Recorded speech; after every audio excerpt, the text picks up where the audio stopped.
Diana Olick is at the Zelman Housing Summit, and she has an exclusive interview with the CEO of Taylor Morrison. Diana, I'll send things over to you. Thanks, Dom. And Cheryl Palmer, thank you so much for joining us. It's always a pleasure to have you in person here. Thank you. So Appreciate great. So it. everybody is talking about mortgage rates today. Yes. How could you not? And despite these two economic indicators this morning that were kind of on either ends of the spectrum, do you expect rates to come down further? And what is the magic rate for your buyers?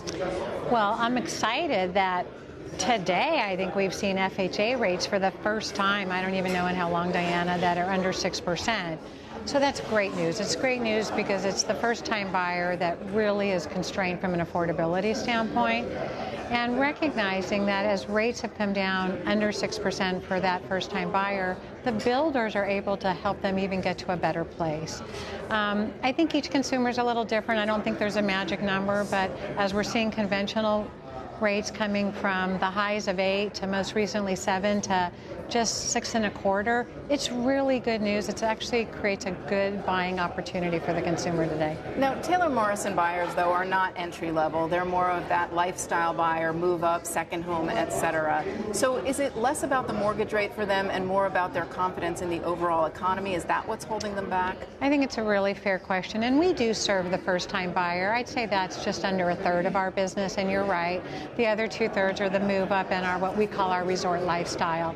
And I think that's about confidence in the macro environment and all the data points that are being thrown at the consumer, where I think the first-time buyer, it's an absolute, can we get them to an interest rate that allows them to close and get into their new home?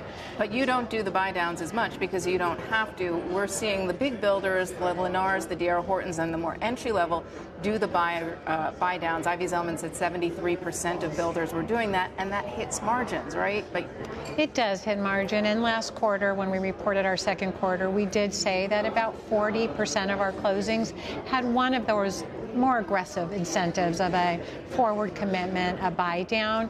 And you're right, everybody's getting something, but the more expensive incentives, I would say, are really primarily focused to the first-time buyer, but not exclusive, because obviously a more sophisticated consumer wants to make sure they get a competitive rate in today's marketplace. Now, there's been some, I won't say argument, but convergence here at the summit about spec homes. You have some of the builders who are 100% in on spec homes. You have some who are not. You are a little lower on the spec home. Ivy put up a chart showing the spec homes. And that's obviously a riskier bet on spec, but some say if you don't do spec right now, which is, of course, building a home without a buyer, that you're left holding the bag if you don't have enough supply when demand does come back. Where do you stand in this argument? Well, it's a balancing act. I believe that the right answer is something in the middle. We know that the margin profile on inventory spec homes, we've trained the consumer, is a little more challenged. And with our move up and our resort lifestyle, these folks know what they want and they're willing to pay for it. And so for us, you'll never see us swing that pendulum all the way one way or the other. Last quarter, we were about 70% inventory, so we have leaned in a little bit more to make sure that we have the inventory that the consumer's looking for.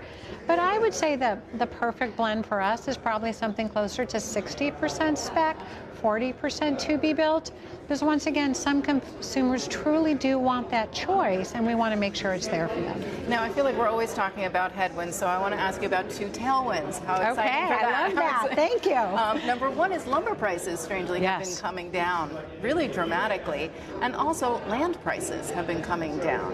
How is that going to help you going forward? It all helps, for certain. So lumber prices, obviously what we're seeing today, and this would actually be the case with land as well, that will start coming through our P&L next year, because the land prices today are stuff that we're just starting lumber prices today are just, houses we're about to start. Those will be affected, and those will get done either the end of the year or sometime early next year. But it's a significant help, especially when you think about the peaks we had 24 months ago. Land, I don't know, Diana, if I would say prices have come down meaningfully.